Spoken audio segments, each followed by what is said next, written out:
The Amazon rainforest, a living, breathing labyrinth. Sunlight struggles to penetrate the dense canopy. Vines, thick as a man's arm, twist around ancient trees. The air hangs heavy, thick with the scent of 1,000 unknown plants.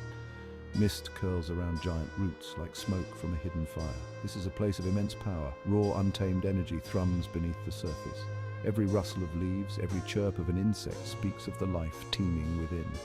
But it's not just life that thrives here. Legends are born in the heart of the Amazon, whispered from leaf to leaf, carried on the backs of jaguars, echoing in the calls of monkeys.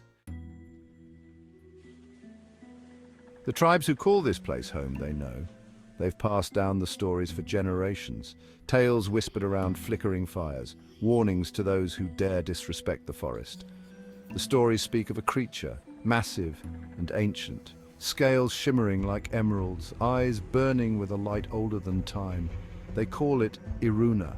Some dismiss it as myth, a story to scare children, but deep down they feel it, the presence, the watchful gaze from the shadows. Because in the Amazon, the line between myth and reality blurs.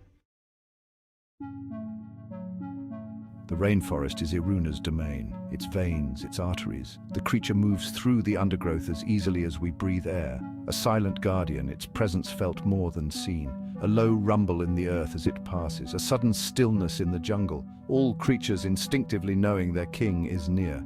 Iruna is the protector, the balancer. It ensures the delicate harmony of the ecosystem remains intact, a force of nature, as essential to the rainforest as the rain itself. But legends don't stay buried forever. Section 4. Torres and the Forbidden Quest. Enter Eduardo Torres, explorer, adventurer, and some would say fool. Torres had heard the whispers, dismissed them at first, of course, just local superstition. But a seed had been planted. The seed of greed. He imagined the fame, the fortune, the sheer spectacle of capturing such a creature. Torres assembled a team, men hungry for glory, blind to the potential consequences. They ventured into the heart of the jungle, armed with modern equipment and fueled by their own arrogance. They were woefully unprepared for what awaited them. The rainforest doesn't take kindly to trespassers, especially those with ill intentions. Section 5. Deeper into the labyrinth. With each passing day, the jungle seemed to close in around them. The air grew thicker, the sounds of the rainforest amplified. The laughter of monkeys now sounded like mocking jeers. The rustling of leaves seemed like whispered warnings, but Torres pressed on, his obsession growing with each step. The deeper they went, the more the jungle seemed to fight back.